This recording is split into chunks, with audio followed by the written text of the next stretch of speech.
the Motorbike Rider digital magazine, bringing you video features, video tours and video reviews. Hi, it's Kevin from Motorbike TV and Motorbike Rider magazine, and I find myself here with a chap called Geoff Hill, a motorbike adventurer, author, book publisher, and I guess some people across in that fair isle of Belfast would say even a good egg. But what we're going to do is we're reviewing this, which is one of Geoff's books, and it's all about in Clancys boots, who, from what I have read so far, was a 22-year-old armed with a tweed jacket and a 7-horsepower bike. But the main question is that I've got for you, Geoff, why? Because I'm completely bonkers, Kevin, I think is the answer. Thanks very much for that very kind intro. Your check's in the post. Oh, good stuff, good stuff. It should be there by Christmas. Yay! We just don't know which year. Why? Good question. I mean, I'd done several of these trips. First one was from Delhi to Belfast in a Royal Enfield back in 1998 with my mate Paddy Min, or on two Royal Enfields. And I mean, when I did that, I got my bike test 2 years before, and I'd done 30 miles on a bike in my life, including 20 to the test centre and back. So I remember sitting, and 125 people die on the roads in India every day. And I remember sitting in Delhi just about to start and looking at the traffic and thinking, what the hell am I doing here? Can we just go back a bit there, Geoff, please? How many a day?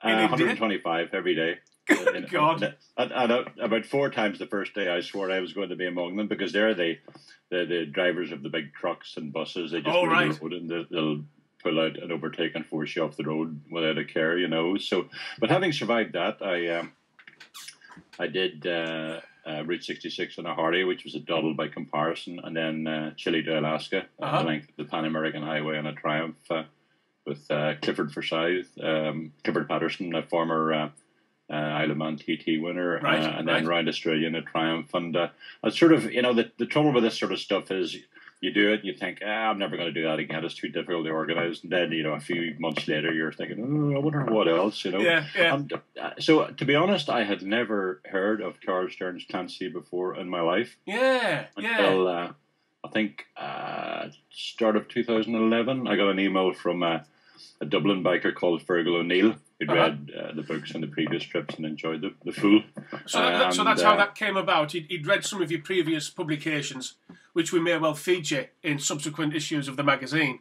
But he'd read them and thought, well, he sounds like an all-round good egg. Let's see if he fancies having a bit of a ride around the world following a journey. Well, not even that at that stage. Clancy, Carl Stearns Clancy, the guy we're talking about, although he was American, his parents were Irish, so he started the trip in Dublin and rode up through the northwest and then down to Belfast and left for the UK and Europe. So Fergal's idea was on the 23rd of October 2012. Which was 100 years to the day when Clancy started off. That he and a bunch of mates would recreate the Irish leg of the journey, and he said would be honoured if you'd join it and lead it off. And I said, Fergal, my pleasure, and an absolute honour. And then after the email, I thought, you know what, I have never heard of this guy Clancy. And I did a bit of Googling, as journalists call research these days. No more sitting in libraries.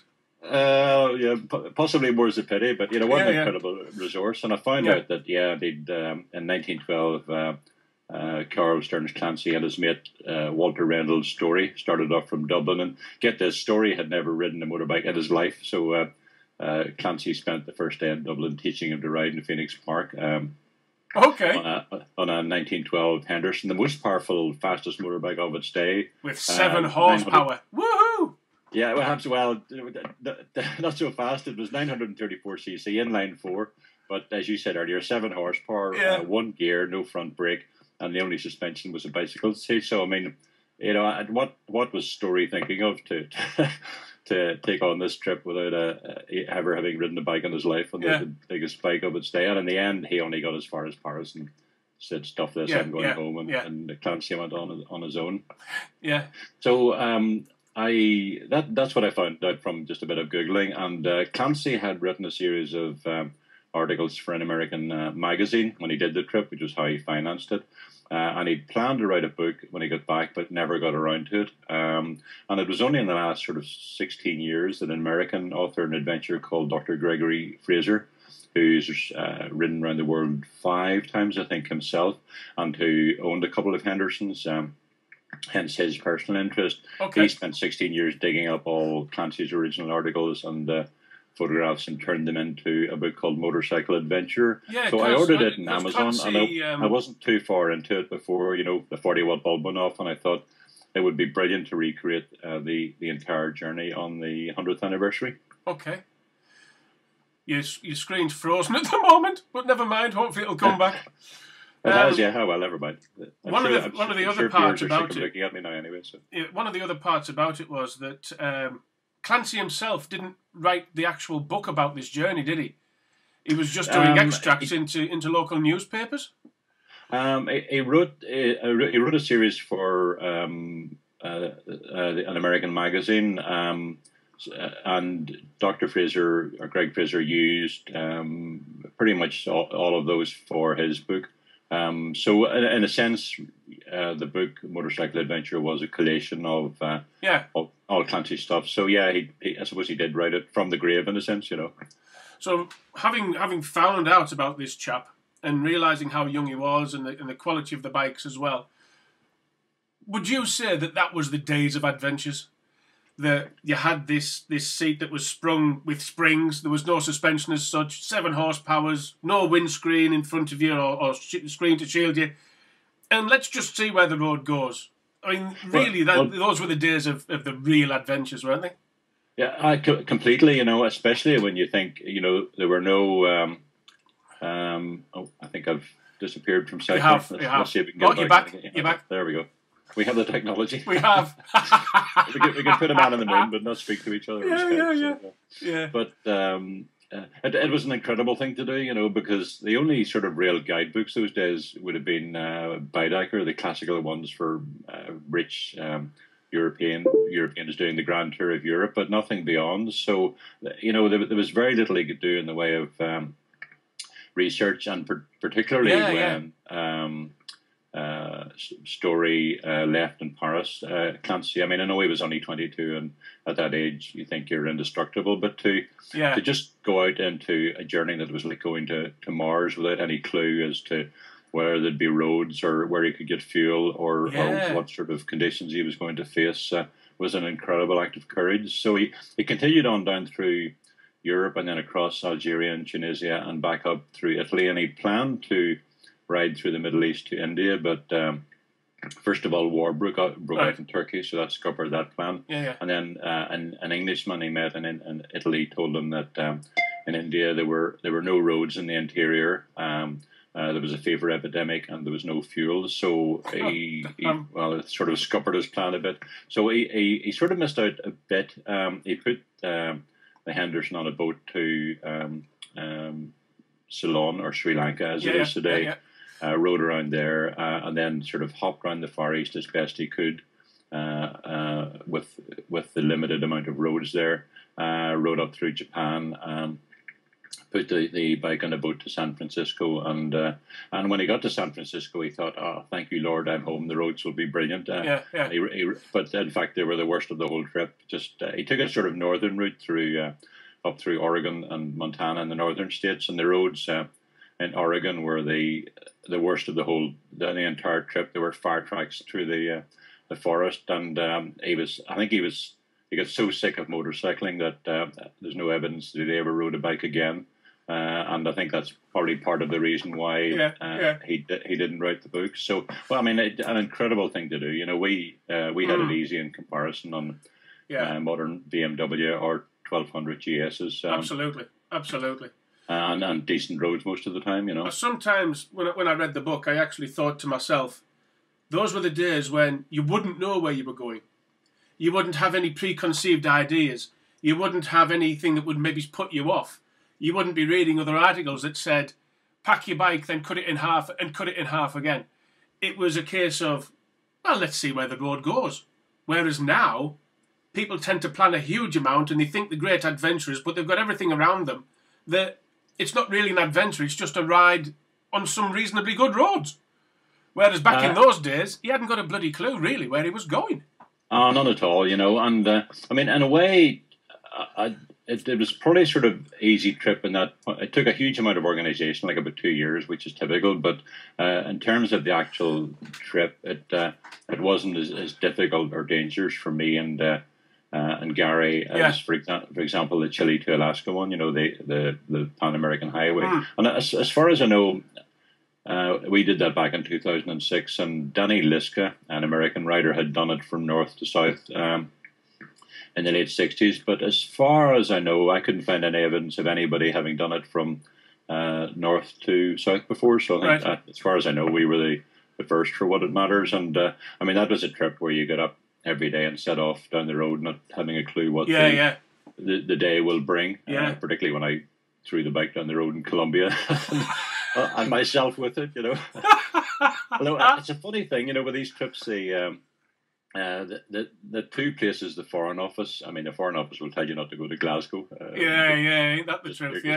They're covering their asses a bit, you know. But and the first trip, they told Paddy and I absolutely not to go through the Baluchistan desert in Pakistan, just south of Afghanistan, because it's populated by, I suppose, the world's most well-educated hill bandits. These are young Pakistani guys who come to the UK, get a degree, go home, and they've no jobs, so they just turn to smuggling and kidnapping to make a living, as you do. Well, and why not? Yeah, sounds like a reasonable occupation. Yeah. So, but I mean, we'd no real choice, and Paddy and I were riding through Baluchistan one day. It was 51 degrees centigrade, or 122 Fahrenheit in old money, which is like somebody blowing a hairdryer in your face. And we ran out of fuel and refilled the bikes from jerry cans we had, and then we ran out again. And we were just sort of standing there dead afternoon wondering what to do. And these two guys came out from behind a sand dune with Kalashnikovs, and I looked at Paddy and he looked at me, and we thought, the Foreign Office was right. I want my mummy and we should have stayed at home. But the guys came over, and one of them said in a very polite English voice, sorry to bother you chaps, but do you need some fuel? Never know. Well, yes, we do actually. So they pushed the bikes, and Paddy, that trip was sponsored by an Mbari tea company, whose colours were bright red and bright yellow. So one of the Enfields was pillar box red, and the other was acid yellow and or lemon yellow. And so you can imagine the sight. They pushed the bikes around this dune, and there was this sort of Mad Max type village of mud huts and all these smuggled motorbikes and cars and guns and drugs and fuel, you name it. And they filled up both tanks, charged us about 50p, and sent us on our way with a cheery wave. So after that, I sort of thought, you know what, people are essentially good all over the world, and if you just travel with a good heart and keep smiling, especially at border crossings, you'll be fine. And Colombia was the same. You know, when I crashed the bike, it was just a moment of lack of attention. We'd crossed the border from Ecuador early that morning, and I'd said to the border guards, is the road safe to the north? And they said, ha ha ha, thanks for giving us a laugh. And they said, it's never safe, but you must get to Cali, the nearest big city, before dark. And we were just riding too long and too hard, not taking a break. And late in the afternoon, I went into a 59-mile-an-hour corner at 60, braked a bit too late, hit some gravel, I think, and the next thing I knew, it was bouncing down the road in my head. But the Colombians were brilliant. A couple stopped, phoned the cops, they turned up, stopped truck drivers heading north, and a truck driver put what was left of the bike and me into the back of the truck and drove like 9 hours north, completely out of his way to drop us with Good Lord. Clifford's friends in Cali, who looked after us for a week. Fortunately, I had broken anything, but a lot of skin off, even with bike gear on, and the local Honda dealership, funny enough, fixed up the Triumph Tiger I was riding well enough to go on, you know. But I mean, that was like, again, the Foreign Office had said, absolutely don't go to Colombia, and yet the Colombians were brilliant, you know. In fact, I've lost count of the number of Colombians who said to me, you know, where are you from, senor? And when I'd say Belfast in Northern Ireland, they'd go, is that not really dangerous? Never in the world, really? Well, the reason is, it's I mean, I'm a journalist, I've been all my life, and the reason is because what you know about a country is based on what you see on TV and read in the papers. Well, isn't that true? Isn't that just the truth? Well, yeah, but it doesn't reflect at all normal life. Yeah. Again, isn't that because true? Journalists don't write about Joe Bloggs and Mrs. Bloggs going to work and the kids going to school. Yeah, it's all 99.9% of life in pretty much every country in the world. They write about bombs and bullets. Like, I didn't know, coming from Northern Ireland, that even during the worst of the Troubles, most people just go on with their everyday lives. Iran was another example. A country that I hadn't a clue what it was going to be like, and yet the people were absolutely brilliant. Really incredibly hospitable and friendly, and it's a real shame, that there's such a dichotomy at the minute between the sort of Western stroke Christian and Muslim worlds, because most Muslim people are just ordinary decent folks and getting on with their lives, and incredibly hospitable, because hospitality to strangers is one of the central planks of the Muslim faith, and the amount of friendship and hospitality we got riding back from India through Muslim countries would have put most Christians to shame, to be honest. Well, if somebody happens to pick up this or clicks through to this and buys this and reads about this adventure, what would your advice be to somebody who gets inspired by reading In Clancy's Boots, who wants to do their own adventure? Make the decision to go, and then everything will happen after that. Every single biker I've ever met on these trips, or just generally, they all want to go on an adventure. And believe me, there's nothing like, as I said earlier, getting up in the morning, putting yourself on a motorbike and just heading up down the road and not having a clue what the day will bring. It's just so different to everyday life. And the answer is to just go. When I did the first trip Delhi to Belfast with Paddy Min, I published it as a daily newspaper series for the 7 weeks of the trip in the newsletter in Belfast, which I was working for at the time.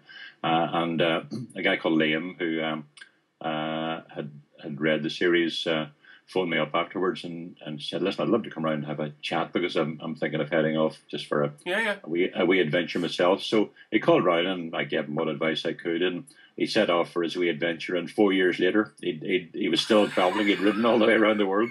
You got the bug, and that was it. Yeah, so the answer is just go. And very recently as well, I read The Long Ride Home by Nathan Millward, who was living out in Sydney. He split up with his girlfriend, and he decided to ride back to the UK on a Honda 110cc Australian postman's bike. Excellent. And he set off 2 days later. He had a completely inappropriate bike. Yeah. No kit, no visas, nothing organised. And he made it home. And I met Nathan actually a couple of months ago as well. And he's a really decent guy as well, as most bikers tend to be. But I mean, that's proof as well that the answer is, just make the decision to go.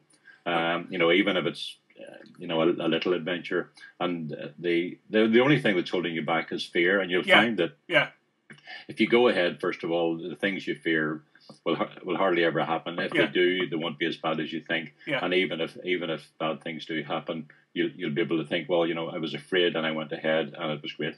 It always will be, generally. Geoff, thank you very much. This is the book to buy. I'll put it closer so you can see the title a bit better. There's a link on the page as well, so you'll be able to see where you can purchase it from and read a little bit about Geoff. He does have other books in the series that he's written on other various adventures, which we hopefully will be featuring in forthcoming magazines. So, Geoff, thank you very much indeed. A great insight into you, if nothing else, as well as the books. Kevin, my pleasure. Absolutely. Thank you. Cheers.